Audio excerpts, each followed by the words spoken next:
కొంచెం జాగ్రత్తగా వినండి. ఆంధ్రప్రదేశ్లో మొత్తం 1,94,00,000 రేషన్ కార్డులు ఉన్నాయట. వీటితో 4,26,00,000 మందికి లబ్ధి కలుగుతోంది. స్వయానా సివిల్ సప్లై మంత్రి అసెంబ్లీ సాక్షిగా తేల్చి చెప్పిన లెక్క ఇది. అంటే 6 కోట్ల జనాభాలో 4 కోట్ల మంది దారిద్ర్య రేఖకు దిగువన మగ్గుతున్నట్టేగా. సో పేదవాళ్ళు ఎంతమంది అనే లెక్క ఇదమిద్దంగా తెలియనట్టేగా. అదేవిధంగా ఎవరెవరు ఎంతెంత సంపాదిస్తున్నారు, ఎంతమంది ఇన్కమ్ ట్యాక్స్ నుంచి తప్పించుకుంటున్నారు అనే ఆదాయపు డేటా కూడా మన ప్రభుత్వాల దగ్గర లేనేలేదు. అల్టిమేట్గా దీంతో నష్టపోయేది మేమేగా అంటూ ఉలిక్కిపడింది ఐటీ శాఖ. అందుకే ఒక్కసారిగా కోరలు చాచింది. ఐటీ పరిధి నుంచి తప్పించుకునే వాళ్ళపై కొరడా ఝళిపిస్తోంది.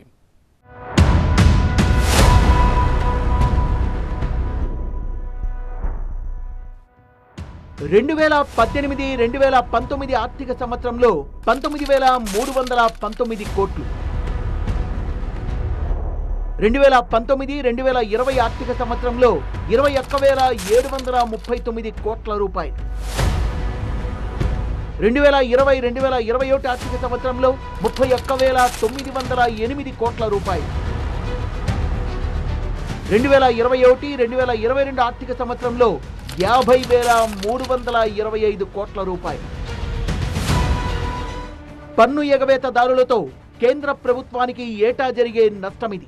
ట్యాక్స్ ఇంటెలిజెన్స్ ఇచ్చిన పక్కా డేటా చెప్పేదేంటంటే, ఇక్కడ ఆదాయ పన్ను కట్టే వాళ్ల కంటే పన్ను నుంచి ఎస్కేప్ అయ్యే వాళ్ల నెంబరే చాలా పెద్దది. దాదాపు 40% పైగా సంపాదనా పరులు ట్యాక్స్ పరిధిలోకి రావడం లేదని, ఏటా ఈ సంఖ్య పెరుగుతూనే వస్తోందని ఒక అంచనా ఉంది.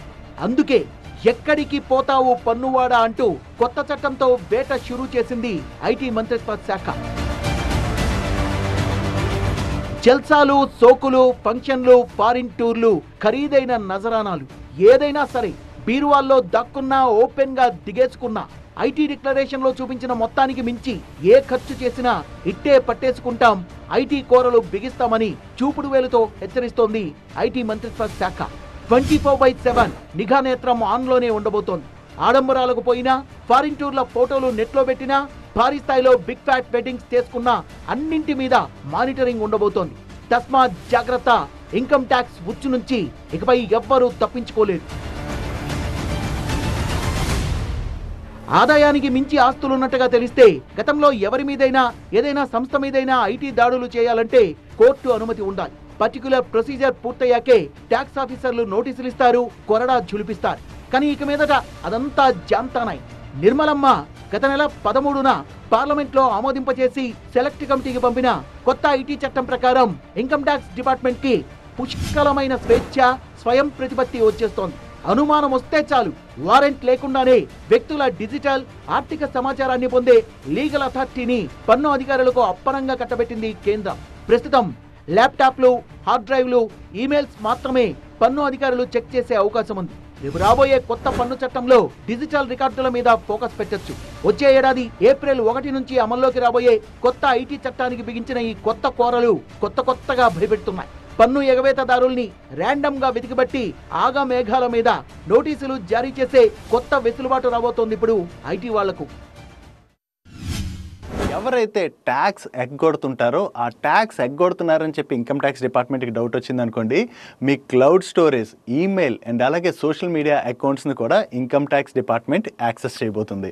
సో అందుకనే ట్యాక్స్ ఫైల్ చేసేటప్పుడు ఎటువంటి తప్పులు లేకుండా అండ్ మనకు వచ్చేటువంటి ఇన్కమ్ని క్లియర్గా చూపించి ట్యాక్స్ ఫైల్ చేసేసాం అనుకోండి, ఏ భయం లేదు. అప్పుడు వాళ్ళకి ఏం డౌట్ రాదు కాబట్టి మన అకౌంట్స్ అవి వాళ్ళు ఏమీ యాక్సెస్ చేయరు.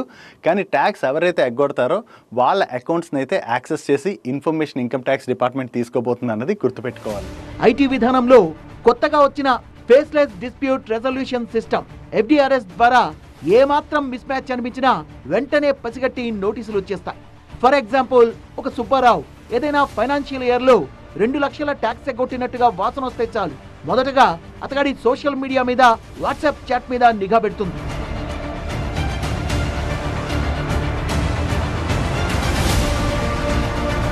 ఈమెయిల్లో మీ ప్రైవేట్ కన్వర్సేషన్లు చాటుగా వింటుంది. సోషల్ మీడియాలో తరచూ పెట్టే పోస్టులు, మెసేజ్లు, చేసే ఇంట్రాక్షన్స్ అన్ని చూసేస్తుంది. మీ బ్యాంక్ అకౌంట్ల ద్వారా మీరు సంపాదించే, మీరు ఖర్చు పెట్టే ప్రతి రూపాయి మీద నిఘా పెడుతుంది. మీ ట్రేడింగ్ ఖాతాల్లో మీరు పెట్టే ప్రతి పెట్టుబడిని, ప్రతి ఆర్థిక లావాదేవీని ట్రేస్ అవుట్ చేస్తుంది.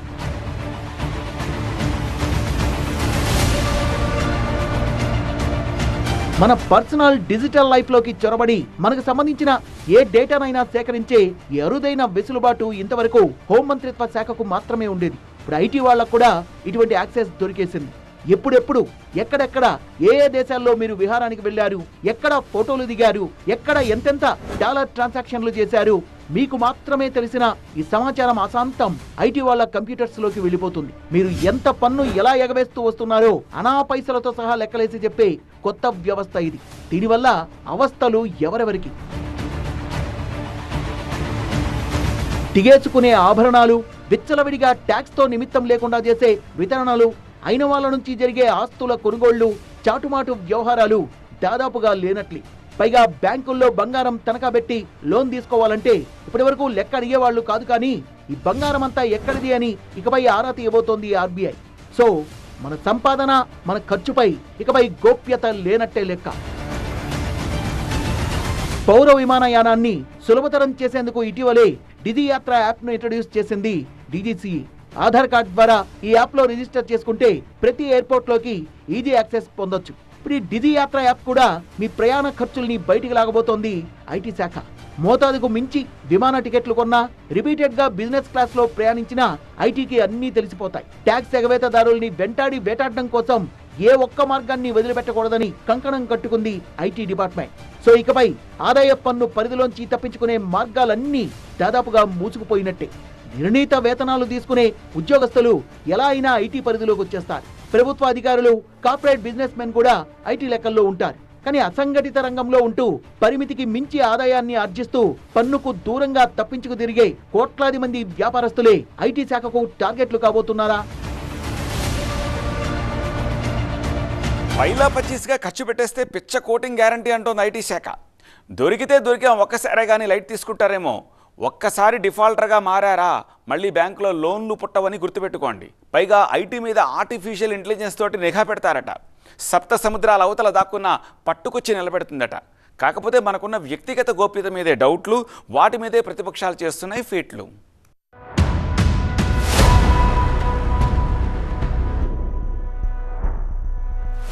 నా మెయిల్ నా ఇష్టం. ఫేస్బుక్ లో, ఇన్స్టాలో నచ్చినవి షేర్ చేసుకుంటాం. మా బ్యాంక్ అకౌంట్ లో నచ్చినంత వేసుకుంటాం, నచ్చినంత తీసుకుంటామనే రోజులు పోయినట్లే. ఎందుకంటే ఇన్కమ్ ట్యాక్స్ అధికారులు ఎప్పుడు కావాలంటే అప్పుడు మీ పర్సనల్ లైఫ్ లోకి, మీ డిజిటల్ లైఫ్ లోకి దూరిపోవచ్చు. అనుమానం వస్తే ఆరాధియచ్చు, తేడా వస్తే ఎంక్వైరీ చేయొచ్చు. రిటర్న్స్ ఫైల్ చేశాం, ఇక మన జోలికి రారు అనుకుంటే కుదరదు.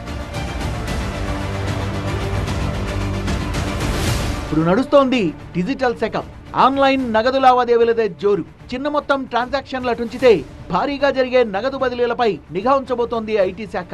ఎవరైనా ఆదాయ పన్ను ఎగవేతకు పాల్పడినట్లు ఖచ్చితమైన సమాచారం ఉంటేనే సోదాలు, తనిఖీల దాకా వెళ్లడం పాత పద్ధతి. ఇప్పుడు ముందస్తుగానే డేగ కన్నేసి సమాచారం సేకరించి ట్యాక్స్ దొంగల్ని ఇట్టే పసిగట్టేస్తారు.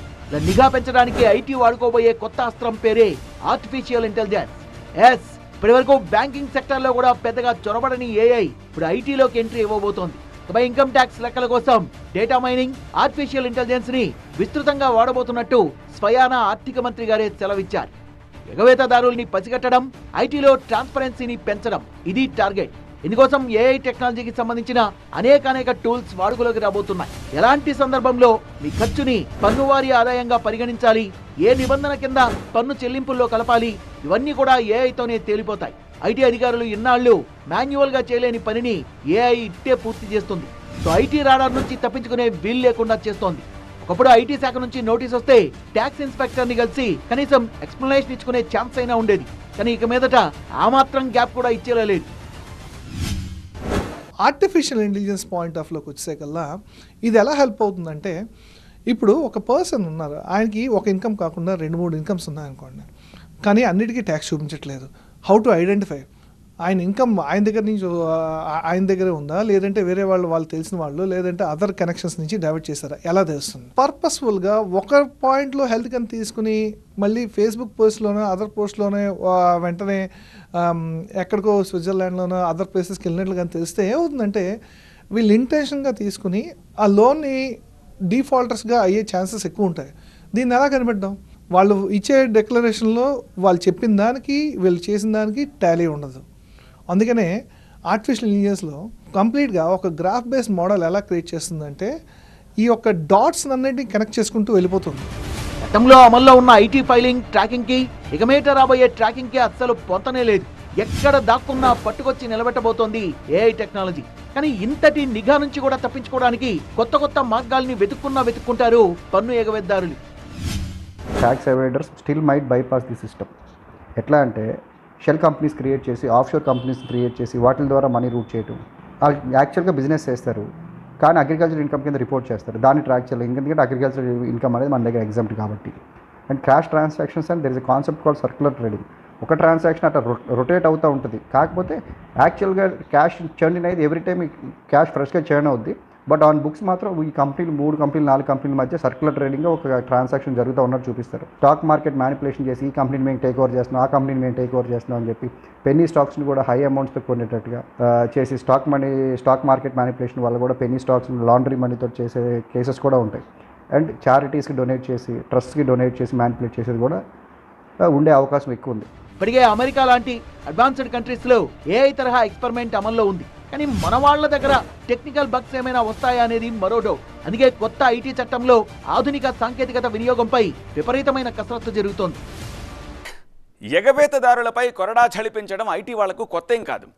విదేశాల్లో గుట్టు చప్పుడు కాకుండా ఆస్తులు కూడబెట్టిన మనాళ్ల వివరాలు కక్కించేందుకు ఆదాయపు పన్ను శాఖ ఇటీవలే ఫోకస్ పెట్టి గట్టి ఫలితాలే రాబట్టుకుంది. గత ఏడాది నవంబర్ నుంచి నిఘా పెట్టి 19,501 మందికి ఈమెయిల్స్ పంపించి రిటర్న్స్ ఫైల్ చేయమని చెప్పి నోటీసులు ఇచ్చింది. దీంతో మన వాళ్ళంతా దారికొచ్చి తాజా అసెస్మెంట్ ఇయర్లో 24,678 మంది రిటర్న్స్ ఫైల్ చేశారు. కొత్త ఐటీ చట్టానికి ఇటువంటివన్నీ బూస్ట్నిచ్చే అంశాలే మరి.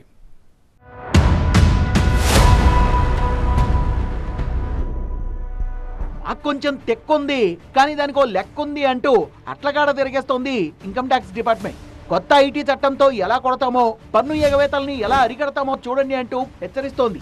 కానీ ఈ చట్టం ఎంతమంది ట్యాక్స్ దొంగల్ని పట్టుకుంటుందో అటుంచితే దాంతో జరిగే అనర్థాలే భయపెట్టి చంపేస్తున్నాయి. Agrees to authorize Honorable Speaker yourself, sir, to constitute a select committee of this House on the Income Tax Bill 2025. The terms and conditions regarding the committee will also be decided by the Honorable Speaker. The committee shall make a report by the first day of the next session. Social మీడియాలోకి చొరబడ్డం, digital ఆస్తుల్ని చూడడం, నిరాకరిస్తే పాస్వర్డుల్ని సైతం crack చేయడం, security సెట్టింగ్లను మార్చుకోవడం, ఫైళ్లను unlock చేసే హక్కుల్ని పొంది ఉండడం ఇవన్నీ వ్యక్తిగత గోప్యతను ప్రశ్నించే అంశాలే.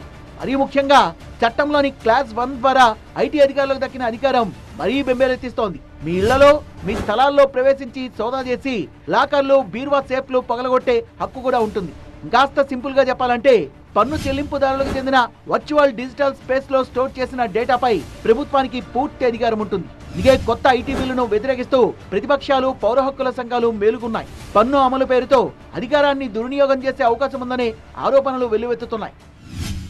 Because this is nothing but the government trying to enter into our lives surreptitiously. This is nothing but the government trying to take control through the back door entry. This is nothing but the government trying to make India a surveillance state. And I'm not fine with it. Because this is going to lead to unnecessary harassment and intimidation. This is going to lead to weaponization of the agencies. This will also lead to assassination of reputations and lives. మన personal social media ఖాతాల్ని public domain లో పెట్టేసినట్లే కదా అనేది మొదటి భయం. ఎందుకంటే పక్కా proof తో కాదు, జస్ట్ అనుమానంతోనే ఐటీ అధికారులు దాడి చేస్తారా అనేది మరో సందేహం. పారిశ్రామిక వర్గాల నుంచి కూడా నిరసన తప్పడం లేదు. కొత్త ఐటీ చట్టాన్ని వ్యక్తిగత హక్కులపై దాడి అంటున్నారు ఇన్ఫోసిస్ మాజీ సిఎఫ్ఓ మోహన్ దాస్ పాయ్. కానీ 6 దశాబ్దాల నాటి పాత పన్ను చట్టానికి ఇది సమూల మార్పు అమలు చేయక తప్పదు అని ఆర్థిక మంత్రి చెప్తున్నారు. ప్రస్తుతానికి బీజేపీ జాతీయ ఉపాధ్యక్షుడు బైజయంతా పాండా నేతృత్వంలో 31 మంది సభ్యుల సెలెక్ట్ కమిటీ ఈ బిల్లును సమీక్షిస్తోంది. కమిటీ పరిశీలన, సిఫార్సుల తర్వాతే ఈ బిల్లు చట్టమయ్యేది. ఒకవేళ చట్టమైతే అది ఎవ్వరికీ చుట్టం మాత్రం కాదు. చాటుమాటు ఆర్థిక వ్యవహారాలు, ఓపెన్ గా చేసే అనవసరపు ఆర్భాటాలు, ఆకాశమంత పందిళ్లు, భూదేవంత లోగిలలో వందలాది వంటకాల మెనూతో చేసే లావిష్ పెళ్లిళ్లు, నన్ను చూడు నా రంగం చూడు అంటూ సోషల్ మీడియాలో రెచ్చిపోయి చేసే షో పుటప్పులు, వీటన్నింటికి చెల్లుచీటి ఇవ్వాల్సిందే. జేబులోంచి తీసే ప్రతి పెద్ద నోటుని ఆచితూచి ఖర్చు పెట్టాల్సిందే. లేకపోతే పన్నులు రాలగొట్టబడును, జాగ్రత్త.